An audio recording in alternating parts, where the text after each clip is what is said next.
can I ask what your message is to investors, to consumers, to those that perhaps are worried that the United States is willing to go all the way on a trade war, that actually a deal we're here with China is what this administration is planning? Well, I would recommend that investors act rationally.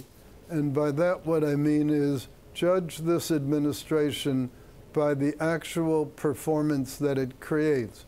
Don't judge it by some sort of hallucination about some boogeyman out there that could be a problem.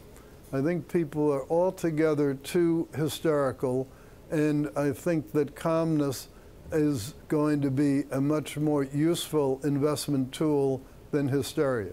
So don't trade on the rhetoric. Is that the message? Trade on the deals? What I'm suggesting is that people were exercised about, oh, there'll be great inflation from the tariffs. You perhaps saw in my prior presentations on TV, you're talking a fraction of a penny on a can of beer. You're talking a fraction of a penny on a can of soup. You're talking a fraction of a penny on a can of Coke. You're talking something under 1% on the price of a car. These are not economy-wrecking ideas. These are very, very small things. In total, the total amount of the tariffs, if you assume that they were fully passed through to our economy, it's something under 0.5%. Big deal.